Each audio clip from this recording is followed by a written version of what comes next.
Hello, my name is Valerie, and I am part of the lovely Group 12, and this is our presentation on the eco community in Long Beach, California.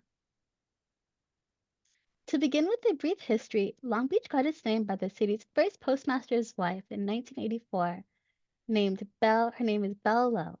Lowe wanted to highlight the city's most promising asset to encourage onlookers. With the expansion of the Pacific Railroad, waves of people quickly immigrated and popularized the once quiet coastline city. In addition, aviation and the Navy played a vital role in the development of the economy and population. Consequently, due to the discovery of oil in 1921, there was a drastic increase in wealth. The city then used that money to reinvest in additional piers and bridges, as well as other activities and appeals to tourists to generate more income and revenue. Lastly, the Ford automobile plants further contributed to the prosperity of the city.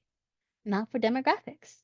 There is currently a population of 466.74 thousand people currently residing in Long Beach, California, with diverse ethnic groups which include Cambodians, Mexicans, Central and African Americans of all ages with different ranges of incomes.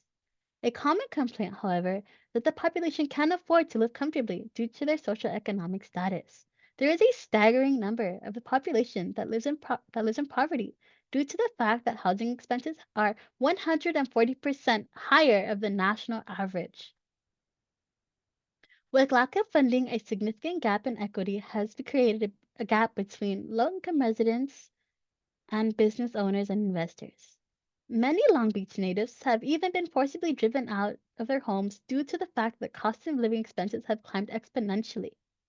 Additional complaints, however, include lack of parking, congestion, and pollution smog from burning fossil fuels from nearby freeways. Our policy, however, is to showcase the natural geography, resources, and unique capabilities and qualities of Long Beach, California. By valuing and respecting the existing culture and making necessary adjustments, we aim to provide a comfortable access or an affordable access to a higher quality of living for the community who are struggling with financial hardships. Our objective in providing food for our residents is to use Rainbow Lagoon as a financial leverage and as it is prevalent within the community for its tourism and trade. We're interested in the lagoon because we intend to use the pre existing body of water and park area. The community aquaponics garden would provide environmental awareness of the nearby and marine life. Ultimately, we aspire to we aspire to provide accessible produce and fish to the community struggling to meet with the financial needs of the surrounding area, as well as create a cohesive and holistically thriving community. To the left of Rainbow Lagoon is the lagoon where we would arrange to house the community aquaponics farm. To the right is the park will be dedicated to community arrangements. Three workshop tents will be cladded with rooftop solar panels and will be used for demonstration, education, and community-based activities. For leisure activities, in the children's park area would be lined with native oak trees to promote positive mental health and clean air. There would be a local food bank in the entrance, in addition to the others that would be located within the nearby Eco Village. Groceries are currently 11% higher than the national average. Our product our production will be inspired by Blue Acre Appellation, which is a popular community-based aquaponics farm that was built over an abandoned mine that provides energy, fresh fish, and produce to the community. Our project differs, however, that we intend to use locally sourced lumber to make a small pier over a portion of the lagoon. We intend to build raised beds with rafts or deep water culture, also known as DWC, which we think would be the most beneficial or large-scale commercial aquaponics. In this technique, the plants are grown on perforated rafts or floating materials, leaving the roots bare and constantly in the water. This is a highly productive method which requires good aeration and intensive filtration to keep the water clean and clear of solid wastes, which was noted by Equalife Aquaponics. And this method would be used for indoor locations. For our outdoor locations, we intend to use various pumps to allow circulation of nutritious water, as well as allowing our flatheads and other assorted fish and trout and California halibut to swim freely. We intend to use mechanical filters to remove the solid debris from within the lagoon, as well as a biological filter to remove the naturally occurring bacteria, which later converts to toxic ammonia, also known as NH3, which is produced by fish, uneaten food, and dead plant matter into nitrates, also known as NO2, which really is toxic to the environment and the living species, which was also noted by Equilife Aquaponics. The benefits of aquaponics is to use the fish waste, such as ammonia and nitrates, in addition to the compost that would be gathered in the eco-village as fertilizer, which in turn then feeds the harvest and produces more bountiful yields. We would also like to offer positions for work and volunteering prospects for members of the community. Hello, everyone. Now, to help maintain the Rainbow Lagoon, the regenerative idea of recirculating aquaculture system RAS comes from the project based in the UK, Just Add Water. This idea strives for technology that improves the quality of life in food production and water filtration. Now, according to their website, the construction and filtration of the Sterner RS equipment used to achieve this idea will first filtrate 10 M3 and scale up to 600 M3 filtrations. Next would be further development of a 3,600 ton RAS facility that will end with a commercial scale of the filtration unit of 30,000 M3. This will result from cleaner water filtration within the lagoon that can come from the already existing dirt of the Long Beach ocean water. This RAS will provide cleaner water for the lagoon, which in turn will provide better food production for fish. And this concept can even be spread to other local lakes, rivers, and water sources within the city of Long Beach, giving the community better access to regenerative resources and better appreciation of the land and water that gives them plenty of resources. Now, for some key terms, the definition of a micron is this unit of measurement is used to describe the size of particles that can pass through a filtered media, such as activated carbon or ceramic. The smaller the number, the finer the filtration. Therefore, filters the lower micron unit ratings will remove more impurities than those with higher ratings. And 3M or 3 micron water filtration designed to address common water quality concerns by reducing E. coli bacteria, chlorine taste, odor, chloramines, sediments, and lead for cleaner, more refreshing water. And for example, 10M, 10-3M just means up to 10 gallons per minute. Hi, my name is Rocio, and my regenerative practice is shelter. 15.1% of the city of Long Beach's population is living in poverty. The concern lies in the lower income communities, often not having a choice when it comes to sustainable living. In fact, in an article led by Dexter H. Locke about urban sustainability, their investigation on historically practiced redlining has affected the amount of tree canopy currently in lower income areas, 23% to be exact, versus white populated areas shaded at 43%. However, introducing expensive urban green spaces triggers gentrification, displacing these communities. To combat this inequality, our project advocates for the implementation of eco-friendly, affordable housing, specifically designed to assist those financially struggling to remain in their communities. Along with recognizing the need for sustainable transportation options, our regenerative practice advocates for a bike-friendly environment.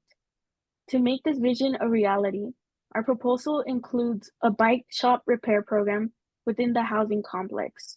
This section will not only provide safe bike storage, but also promote healthier living and community engagement integrated into the housing complex. These not only cool the environment, but also significantly reduce utility payments during the summer, providing crucial relief for residents. Furthermore, we propose the inclusion of exercise bike generators, promoting health and fitness while simultaneously contributing to the building's power supply. Above all, this regenerative practice aims to tackle the pressing issues of housing, inequality, and environmental sustainability in Long Beach, by introducing eco-friendly, affordable housing and communal spaces and promoting bike-friendly living. We envision a more sustainable future for all residents. It should be noted that this housing initiative is not only about shelter, it's about fostering a sense of community to strengthen social bonds.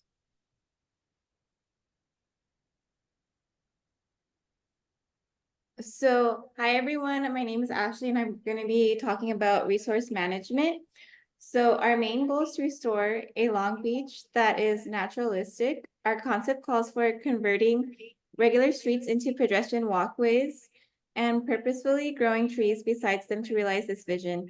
The main goal is to make the urban environment more hospitable and environmental sensitive.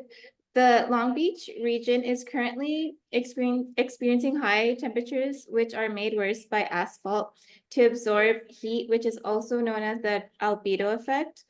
Taking note of this problem, we have placed a high priority on introducing pedestrian-friendly areas, placing trees in strategic locations to give people cool shade. We are dedicated to using drought-resistant landscaping in order to solve the particular climate problem that the area faces. This deliberate selection not only guarantees water saving, but also lessens the negative impacts of non-native species, such as palm trees. So palm trees, in contrast to its natural counterparts, palm trees are frequently don't provide enough shade and are more prone to problems like rot and pest infestation. On the other hand, we tend to choose native oak trees besides their adaptable and ability to survive in the area's climate. Incorporating these trees into urban landscaping contributes to more sustainable and peaceful relationships with nature, in addition to improving its aesthetic appeal. To put it simply, our decision to prioritize planting native oak trees and replace conventional streets with pedestrian routes in an example of our commitment to developing a Long Beach that is both aesthetically beautiful and environmentally responsible. Thank you, Ashley. Thank you so much for sharing with us your vision. Hi, my name is Jacqueline Robles. I'm here to talk to you guys about energy. So in order to have a system to power all of these beautiful ideas, we need to have an energy source. So where do we have that energy source? Well, we've devised a plan for us to utilize our energy microgrid in order to gain energy independence from the main utility grid. The reason we are doing this is because we are now in a time where it's important for us to have a better sense of the energy we are using. Sorry, guys, I don't see myself. Do you guys see myself?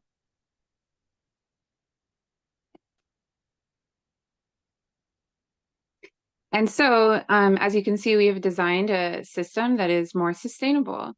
Sustainability in this system relies on having an idea of how much the commercial and residential load will actually be, lithium storage, as well as microgrid controller.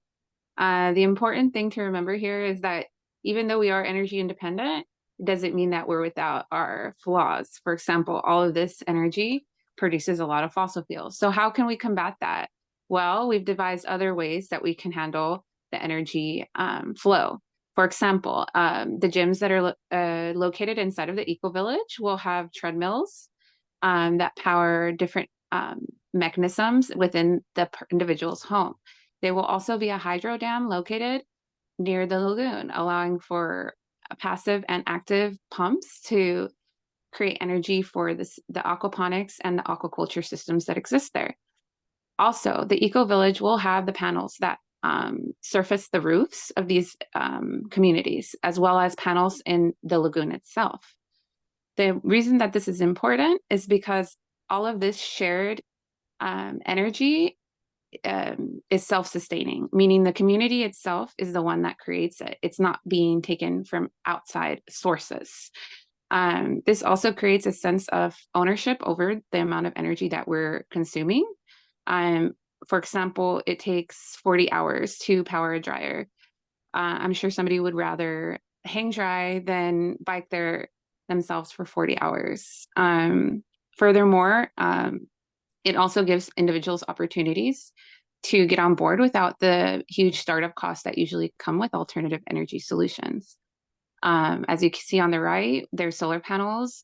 Usually solar panels are reserved for the elite because of those $20,000 to $50,000 costs for a single panel itself. So yeah, in the middle, the hydro dam, as you can see, is also lined with plenty of oak trees. It also features tons of fish swimming around. These fish, as Frank mentioned before, provide a local food source for everyone in the community. Furthermore, the panels also provide energy directly to the consumers without it having to travel very far. The reason that it matters how far it travels is because the speed at which energy travels also requires energy to transport. So in this sense, there's no active transport, only passive transport. Our key is to work with the environments that we're given instead of working against them. A lot of times developers will come in with tons of startup costs, and instead you're left with a community that feels out of place. Here we've created a space for everybody. So in order for this to happen, we need a lot of teamwork, right? So in the sense of food, we need to readdress zoning issues. These zoning issues actually keep people back in terms of being able to plant and be self-sustaining in their own backyards. There's also issues related to traffic. These issues can be addressed by making this a car-free zone. Instead of having a bunch of tourists come in and out, we have people walking and powering themselves on stationary bicycles. We also have an issue with shelter. Our eco-village can only encompass so many things. However, with the affordable housing, we're able to access funds for veterans and also for disabled. Furthermore, for resource management, we are anticipating some kind of backlash against commercial development, compliance, permitting issues as well. For energy, of course, there's all of the emissions that we're going to create, which only adds to the already existing poor air quality. So our Long Beach looks different. Our Long Beach looks like there's places and spaces for everyone. It also, as you can see, there's not a car in sight. So car-free zone is key. So what does that mean for the people that actually live in this city? Well, it means that they now have access to food through participation and education with workshops that are held in our community garden and our rooftop garden. There's healthier food production and cleaner water because of the aquaculture that exists. We have access to affordable housing with these sustainable practices, which was never the case before. A lot of these practices were preserved for the elite. We're also creating a more pleasant walkway experience for mental health. So part of what goes into this is also cognitive thoughts, right? We want a healthy city that doesn't implore people to become violent or hopeless. Energy, the idea of becoming energy independent in the case of an emergency, we need to have backup generators for places like hospitals, hospices, and schools. So in essence, our city is looking to find a place for everyone instead of having more unhoused people feeling out of place. This is about community. Thank you.